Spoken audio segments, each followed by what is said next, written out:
Another very important aspect of modernity, as we're experiencing it in these times, is this cult of victimization. And this goes back to the infection I spoke of in other videos. This crying for our rights, this promotion of ourselves as being the eternal victims. I mean, the Jews have made it a religion to play the victim, the ones that pay the ultimate price, the only people that have ever suffered. And this permeates our culture. We see it in the Negro. The Negro asks for a hand up because he was a slave, as if he was the only people that were ever enslaved. Women play the victim too. They're the eternal victims of nature. This is the ultimate anti-nature. That is, we are victims of nature, and to correct this, we have to fight against nature, so as to find our justice. And now we find men adopting the same strategies. They are now the victims. They cry, they bitch, they ask for handouts. They must be protected from nasty nature that's been unleashed. So first we unleash nature, release her from our bonds, we deny her, and then when we become victims of this, of our own stupidity, of our own ignorance, we go crying for help, crying to some deity, to some system, to some institution, begging for them to help us. Because we are the victims, not of ourselves. We never take accountability for our actions. We're never held responsible. We never say, maybe it was our mistake. Maybe there's something inherently weak about us. It's always the other that is to blame. It's the other that imposes the suffering upon us. It's not us. It's always the other. To make this more believable, of course, some honesty has to be displayed. So the victim will admit that he too is selfish, but he will say that the other is much more than he is. He will say that he too is violent, but the other is far more, exceeding some kind of norm, some kind of average, which only exists in his head. In this way, he says that, yeah, I'm all these things, I'm guilty of these things, but the other is far worse than me, so I am the victim here. This becomes more evident in this more recent conflict between feminism and the men's movement. Both sides are playing the I'm a bigger victim of circumstance than the other. The other is more selfish than I am. The feminists call men rapists, the men call women users. And both have a point, but they exaggerate the other's weaknesses, the other's failings in relation to the same standard, the same modern morals, which they've adopted and adapted to perfectly. They don't even question them. For them, it's a matter now of playing the who's the bigger victim, and therefore who deserves the most consideration by the system. So they cry for rights and all that. So it's never their own fault. It's never their judgment that was in error. They never failed themselves by being obtuse or simple or romantic or idealistic or naive. It's always the other person's fault.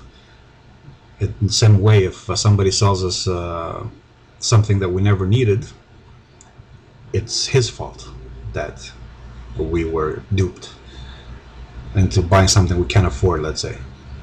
It's never our fault. It's always the other person's fault. It's the bank who gave us the loan that is to blame, because now we can't make the mortgage payments or some stupidity like that. So we never take responsibility for our own actions, and that is exactly what femininity is about. The absence of integrity, of self responsibility is a symptom of emasculation, and we see this throughout our modern world. We are like infants crying for parents constantly. God is dead, but most people can't live without a parental figure, so they replace it with government, with the idea of nation, with or some abstraction like the female kind or mankind or mankind or whatever. God has to be replaced.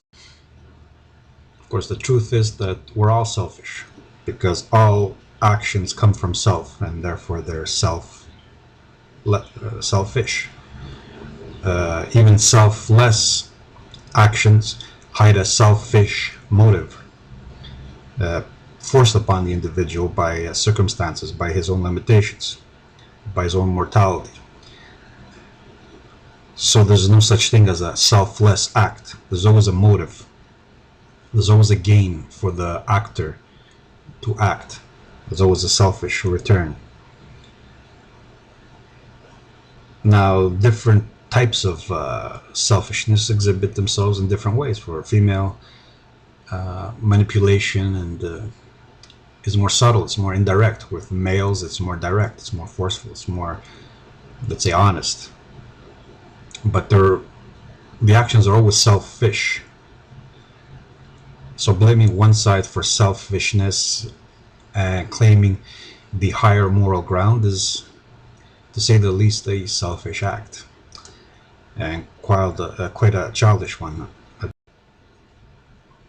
The method of acquiring what we need, of meeting our selfish needs by crying, is a byproduct of this sheltering.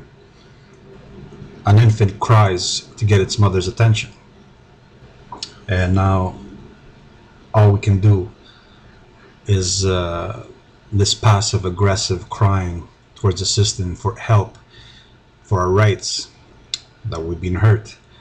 It's not that we fail to evaluate the circumstances and adapt our activities accordingly, but that our stupidity has to be mitigated by some force which has to protect us from ourselves. We have to be protected from our own weakness, from our own stupidity, from our own lack of judgment, from our own desires and obsessions with pussy, let's say. It's not that pussy manipulates us because we are weak towards it, but we must be protected from our own weakness. So it's pussy's fault that we're so obsessed with pussy. It's in the same way it's the alcohol's fault that we're alcoholics. It's always, the victim is always ourselves. So even when we're victimizing others and exploiting them, because we live in a culture that worships the victim, and meekness and the meek shall inherit the earth. We live in a Judeo-Christian world with Judeo-Christian's morals. Therefore, we must always retain the upper hand, the upper moral hand. That is, even when we're victimizing others or we're trying to exploit others, we must always paint ourselves as being the exploited, the wronged, the ones who should be taken care of, given a helping hand.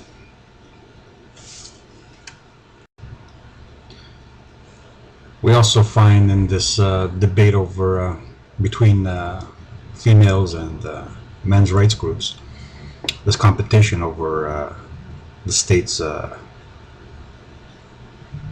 good opinions, the state's favoritism. So it's who's going to be the biggest pussy at this point. And so they're both crying, over who's the biggest victim here, accusing the other of being worse than they are, like children do to a parent. So it seems to me that the men now are discovering that women have always been a resource, and that somehow this constitutes some grand enlightenment, some grand revelation that if they didn't know, they should be helped towards accepting it. And I say, if they didn't know and they can't know and they can't understand, then they are quintessentially victims of their own stupidity, and they should pay the price for this, and women should exploit their weakness, as they always have. Of course, in this fight, biological males are at a disadvantage because the system prefers female psychologies. They are more manageable, so it will always show favoritism towards females, and will force males into a more and more feminine behavior, such as this, complaining and bitching and crying. But the system only cares about production, the end result, and it will always choose the one who's more tolerant, more docile, more accepting of its principles and its domination and its authority. And it will only accept males if they, like females, submit to its powers, to its masculine entity. The only way the system will take heed of men's energies is if they become a disruptive element and they begin unbalancing the internal order. And this will begin to happen once more and more males are left out of the genetic pool and are kept out of the genetic investment, which would make them loyal to the system. So once they're kept out of the genetic pool of being investors in the system, they will either drop out, like they're already doing in Japan, and not participate, or they will become rebellious and destructive.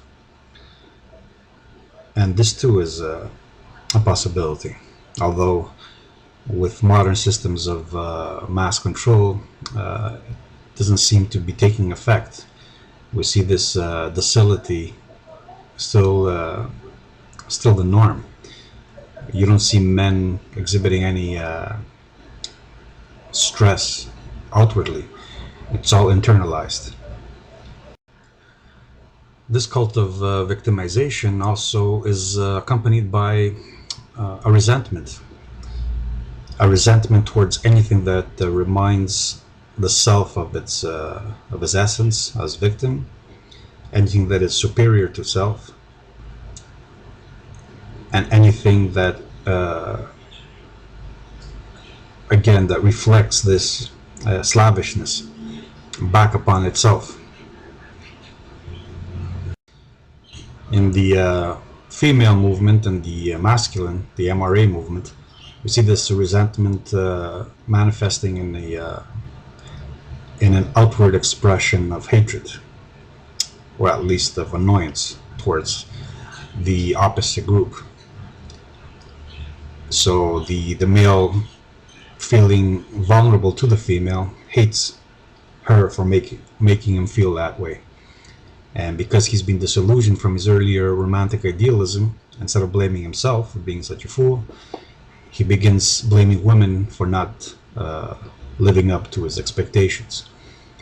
And the same goes for females. They were told that if they were freed from paternalism, that there would be a perfect union, they would find their soulmates, they would be happy. And having failed to achieve this, they begin resenting men because men have failed to meet their expectations.